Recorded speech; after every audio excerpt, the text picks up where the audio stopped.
Senhoras e senhores, a paz do Senhor Jesus, que Deus abençoe a todos rica e abundantemente. Eu sou o Bispo Luciano Nascimento e esse é o meu canal aqui no YouTube, tá bom? Se você quiser se inscrever, ligar o sininho para todas as vezes que nós postarmos um vídeo novo aqui, você receber notificações, então faça isso, porque eu tenho certeza que você só tem a ser abençoado com os vídeos que nós vamos postar aqui. Tá bom? E hoje nós vamos trazer um assunto aqui muito polêmico e eu tenho certeza que vai ser de muito interesse para você. Por que muitos crentes não consideram Maria? Por que muitos crentes não acham que Maria seja a mãe de Deus? Contrariando assim então tudo aquilo que a Igreja Católica prega, porque a Igreja Católica prega que Maria é a mãe de Deus.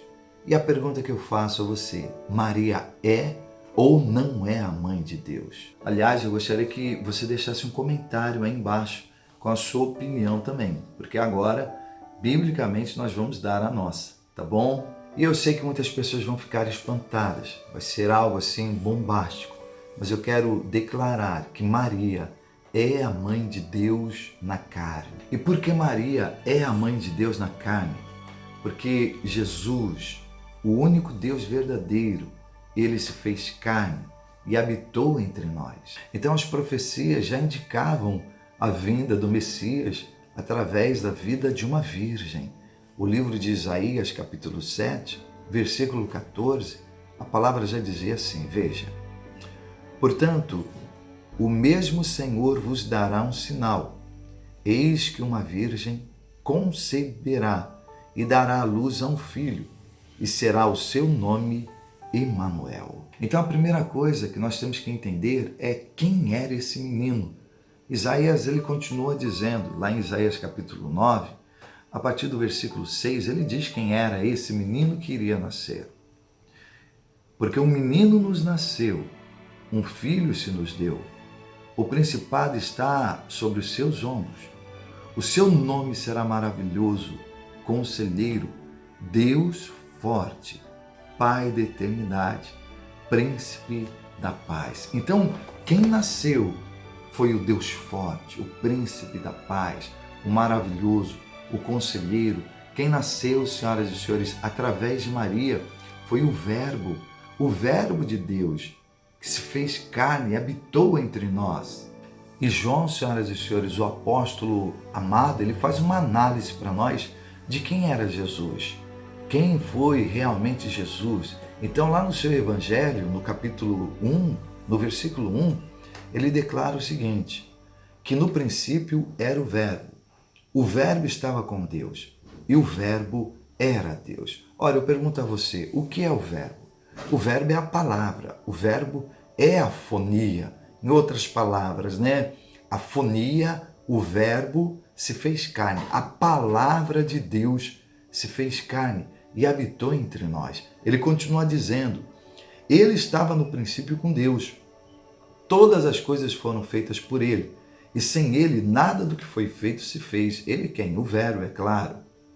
Nele estava a vida, e a vida era a luz dos homens. Olha que coisa impactante.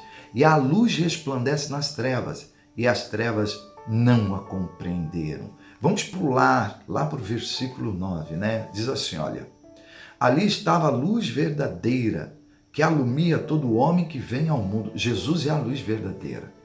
E ele ilumina todo homem que vem ao mundo. Ora, que mundo? O mundo espiritual, é claro. Estava no mundo. O mundo foi feito por ele. Ele quem? O Verbo fez o mundo, senhoras e senhores. Ele estava no mundo, veio para o que era seu, ou seja, os judeus, e os seus não receberam.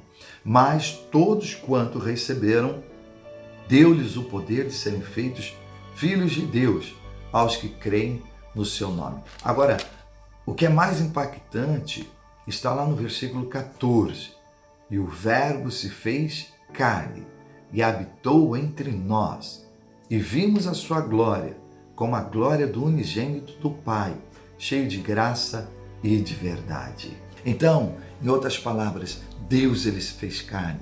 Deus se fez carne, habitou entre nós. Nós vimos a sua glória como a glória do unigênito. Ou seja, você viu Deus como filho aqui neste mundo. O Deus da glória nos visitou, o Emanuel, o Deus forte, o maravilhoso, o conselheiro, o príncipe da paz, andou entre nós, senhoras e senhores.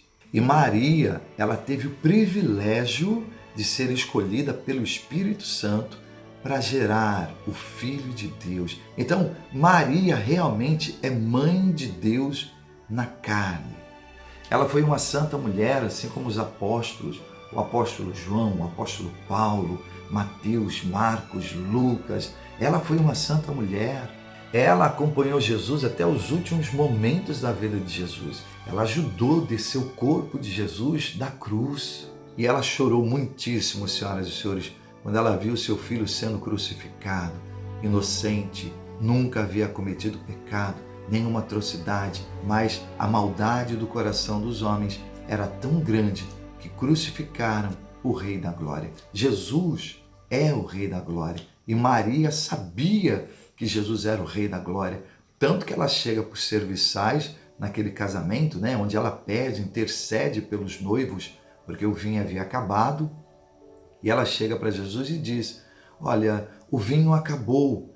Aí Jesus olha para ela e diz: mulher, o que tenho eu contigo? Mas não num ato assim de brutalidade, de estupidez, era costume da época.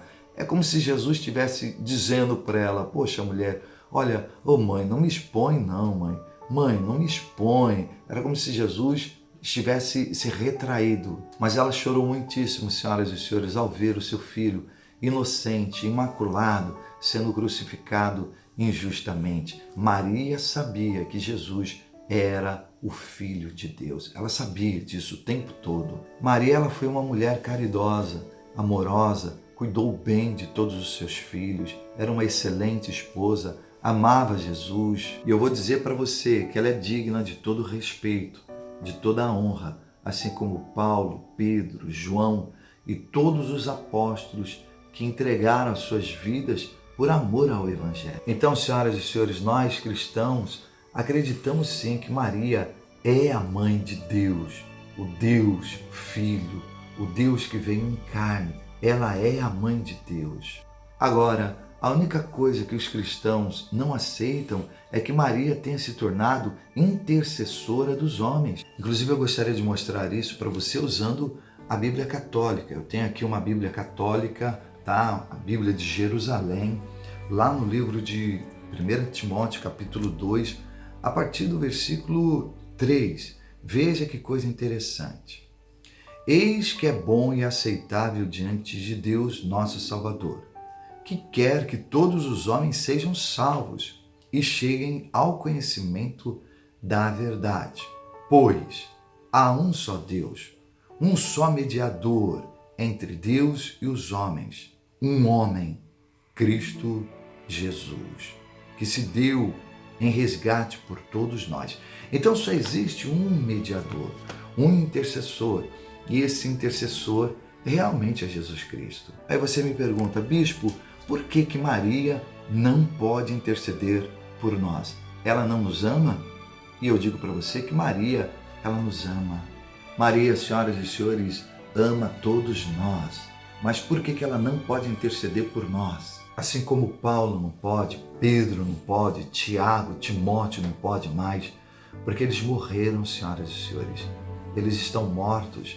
Eu tenho certeza que se o apóstolo Paulo estivesse vivo, ele ainda hoje estaria escrevendo as suas cartas, estaria anunciando o Evangelho, estaria tentando convencer o homem do pecado, da justiça, do juízo, pregando o reino dos céus, intercedendo por nós, porque Paulo intercedia também pelos irmãos. O livro de Efésios, capítulo 3, declara que Paulo se colocava de joelho perante o Pai do nosso Senhor e Salvador Jesus Cristo, para que os irmãos fossem enriquecidos em todo o conhecimento, em toda a sabedoria, em todo o amor, em todo o poder do Espírito Santo. Então Paulo fazia isso, assim como Maria fez também no casamento, quando o vinho acaba, ela chega e intercede pelos noivos, dizendo: olha, Jesus, o vinho acabou. E Jesus vai e providencia mais vinho, Ele pede que traga talhas cheias d'água para ele, e ali ele abençoa e aquela água se torna em vinho. Então ele intercedeu por aquele casal ali naquela festa. E eu tenho certeza que se ela estivesse viva nos dias de hoje, ela continuaria também intercedendo a Deus por nós, pedindo para o seu filho nos abençoar também. Mas como qualquer mortal, ela morreu também, senhoras e senhores. E ela está morta, assim como Paulo, Pedro, todos os heróis da fé, todos os apóstolos, os discípulos de Jesus Cristo, todos eles estão mortos. Inclusive, esses dias nós trouxemos uma pregação, falando que não existe ninguém ainda lá no céu. Não existe ninguém no céu, senhoras e senhores. Por mais santa que tenha sido a pessoa, não existe ninguém no céu. Jesus, ele declara, ninguém subiu ao céu a não ser aquele que de lá desceu. Aquele que de lá desceu foi Jesus. Foi o único que subiu novamente para lá. Ah, bispo, mas Enoque, Elias e tantos outros personagens que dizem que foram levados para o céu. Ora, Jesus está mentindo então? É mentira de Jesus? Jesus é mentiroso quando ele diz que ninguém subiu aos céus, a não ser aquele que de lá desceu. Então a primeira coisa que nós temos que entender é que a verdade está em Jesus. Jesus é o caminho, é a verdade, é a vida, senhoras e senhores. Para você ter uma noção, nem Abraão, que creu nas Escrituras, creu no Evangelho, está lá no céu. Nem Abraão. A palavra diz lá no livro de Gálatas, capítulo 3, a partir do versículo 8, olha que coisa interessante. Ora, tendo a Escritura previsto que Deus havia de justificar pela fé os gentios, anunciou primeiro o Evangelho a Abraão, dizendo: todas as nações serão benditas em ti. Então, o primeiro a ouvir a promessa do reino dos céus, da cidade que tem fundamento, do qual o artífice e construtor é Deus, foi Abraão. A única coisa que Abraão não fez foi escrever o Evangelho, Ele não escreveu o Evangelho, mas ele creu.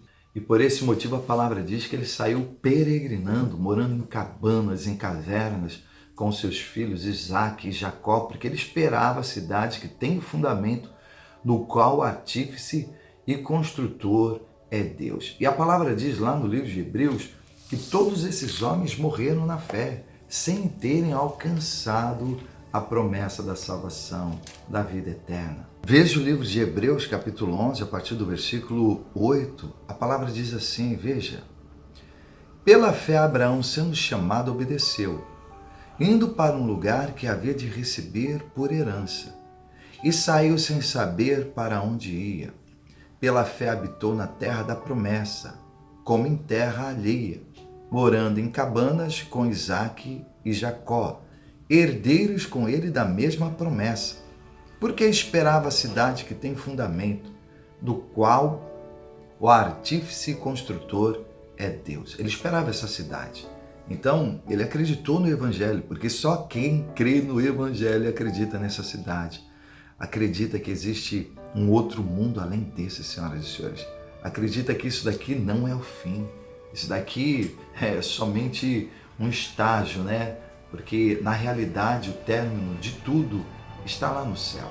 Somos peregrinos e forasteiros aqui também. Estamos aqui somente de passagem. Tudo vai passar, tudo vai acabar. Se existe algo que todos nós podemos ter certeza que vai acontecer conosco, é que nós vamos morrer. Você, sabe, de repente não tem certeza se vai casar, vai ter filhos, você não tem certeza de como serão os seus filhos, se você vai ficar rico ou pobre, mas uma coisa você pode ter certeza: todos nós, sem exceção, iremos morrer. Iremos passar a nossa eternidade aonde? Ou aqui neste mundo, ou então nós vamos passar a eternidade lá no céu com Deus. Lembrando que esse mundo vai pegar fogo, hein?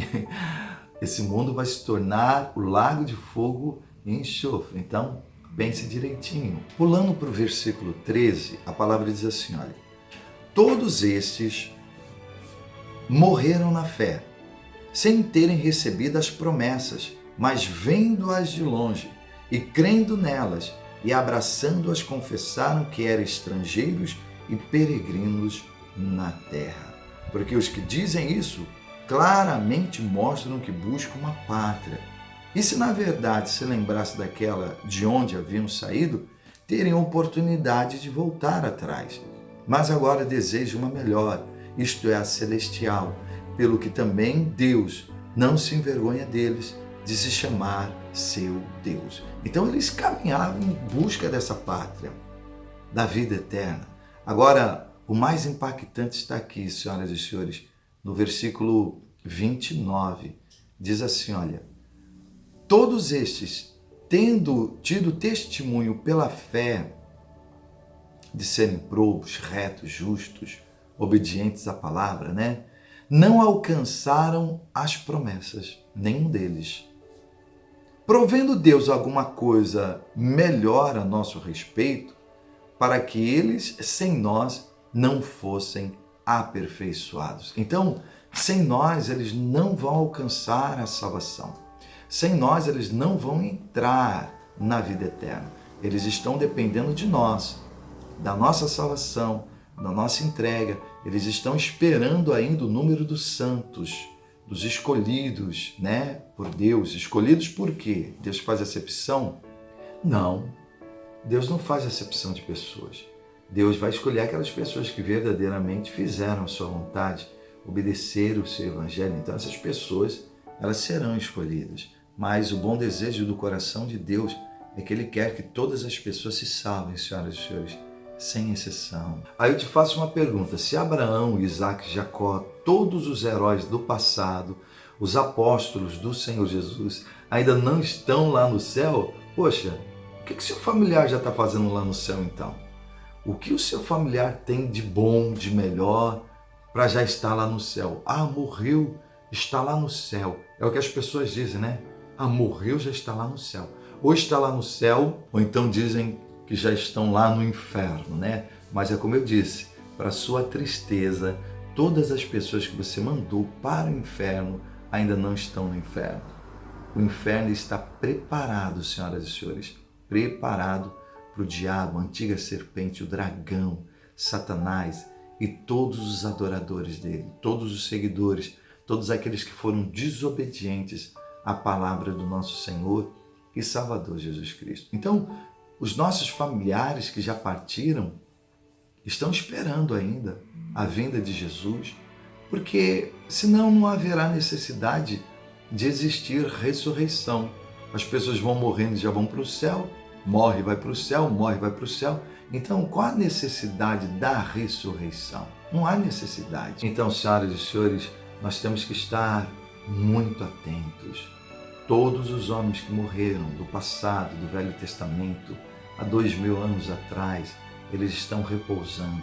O dia do arrebatamento, o dia do juízo final, será um dia de glória para muitas pessoas e um dia de decepção para muitas pessoas também. Porque nesse dia nós vamos ver Abraão, Isaac, Jacó, Davi, nós vamos ver todos os personagens do Velho Testamento, nós vamos conhecer também todos os personagens do Novo Testamento, os apóstolos de Jesus, os discípulos, aqueles que verdadeiramente entregaram as suas vidas para Jesus, até morreram por causa do Evangelho. Nesse dia, sim, todos nós iremos ressuscitar, tá bom? Então, vamos viver esperando a bem-aventurada esperança e o aparecimento também da glória do nosso Senhor e Salvador Jesus Cristo. Deixe o seu comentário aqui embaixo, tá bom? Dependendo daquilo que você comentar, se houver alguma dúvida, eu volto com outro vídeo esclarecendo todas as suas dúvidas. Mas eu quero dizer a todos os católicos, apostólicos, romanos, todos os adoradores de Maria, que nós, cristãos, temos uma consideração muito grande por Maria. Somos muito gratos, sim, por ela ter gerado o Filho de Deus, o único Deus verdadeiro e a vida eterna que veio nos trazer a salvação. Então, nós consideramos sim Maria, como consideramos Paulo, Pedro, João e todos os outros personagens, do Velho Testamento. Nós consideramos, tá bom? E declaro sim que Maria é a mãe de Deus na carne. Deus abençoe. Fiquem todos na paz do Senhor Jesus.